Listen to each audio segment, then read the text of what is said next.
আজকে নিয়ে এলাম সুন্দর একটি রেসিপি, ট্যাংরা মাছ দিয়ে বেগুন দিয়ে তরকারি। খুব সহজে ঘরোয়া পদ্ধতিতে এই রেসিপিটা রান্না করেছি। তো সমস্ত রেসিপিটা দেখুন এবং আমার সঙ্গে থাকুন। এখানে আমি বেগুন নিয়েছি আর এখানে ট্যাংরা মাছ নিয়েছি। দেখো ট্যাংরা মাছগুলো কত সুন্দর এবং বড় বড়। এখন আমি এই ট্যাংরা মাছ আর বেগুনগুলো ভালো করে কেটে নেব।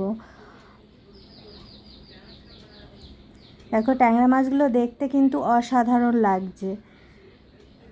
তো প্রথমে আমি এইগুলো ভালো করে কেটে ধুয়ে নিয়েছি। তারপর আমি এখানে কিছুটা লবণ দিলাম, পরিমাপ মতো হলুদ দিলাম আর একটু সর্ষে তেল দিয়ে নিচ্ছি, কারণ ট্যাংরা মাছটা ভাজার সময় ফাটে, সেই জন্য আমি মাছে একটু সর্ষে তেল মাখিয়ে নিলাম।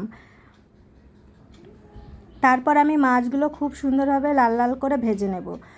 এখানে আমি বেগুন কেটে নিয়েছি, আলু কেটে নিয়েছি, ধনেপাতা, পেঁয়াজ কুচি আর টমেটো কুচি আর দুটো কাঁচা লঙ্কা নিয়েছি। চলো এই রেসিপিটা কিভাবে রান্না করব দেখা যাক।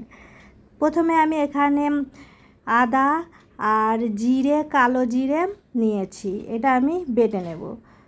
কড়া গরম হয়ে গেছে, আমি এখানে সর্ষে তেল দিয়ে নিয়েছি এবং মাছগুলো ভেজে নিচ্ছি।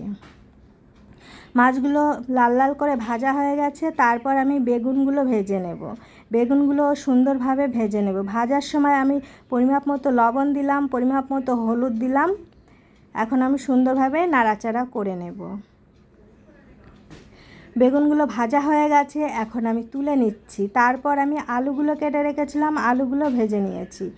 এখন ওই কড়াইতে আমি আর একটু তেল দিয়ে দিয়েছি, সর্ষে তেল। তারপর একটু জিরে ফোড়ন দিলাম, পেঁয়াজ কেটে রেখেছিলাম, পেঁয়াজগুলো সুন্দর দিয়ে দিয়েছি এবং সুন্দরভাবে সেগুলো ভেজে নেব। পেঁয়াজ ভাজার সময় আমি একটু লবণ দিয়ে দিয়েছি। তারপর টমেটো কুচিগুলো দিয়ে দিলাম।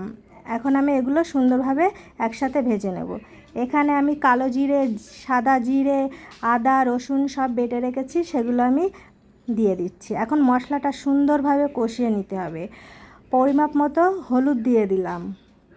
যতক্ষণ না তেল ছেড়ে দিচ্ছে ততক্ষণ আমি সুন্দরভাবে মশলাটা কষিয়ে নেব, যাতে কাঁচা কাঁচা গন্ধটা না থাকে। দেখো কত সুন্দর তেল ছেড়ে দিয়েছে।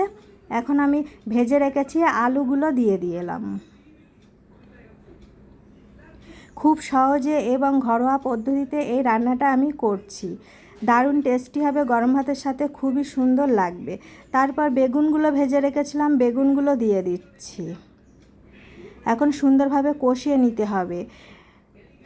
ট্যাংরা মাছ সহজে হজম হয় এবং রক্ত স্বল্পতা দূর করতে সাহায্য করে। বেশি খেলে অ্যালার্জি বা কোলেস্টেরল হতে পারে। তারপর আমি পরিমাপ মতো জল দিয়ে দিলাম। এখন আমি কেটে রেখেছিলাম কাঁচা লঙ্কা, সেগুলো আমি দিয়ে দিচ্ছি। দেখো ট্যাংরা মাছগুলোও দিয়ে দিয়েছি। বেগুনে প্রচুর ফাইবার থাকায় হজম শক্তি বাড়ায়। বেগুন খেলে চুলকানি, অ্যালার্জির সমস্যা হতে পারে।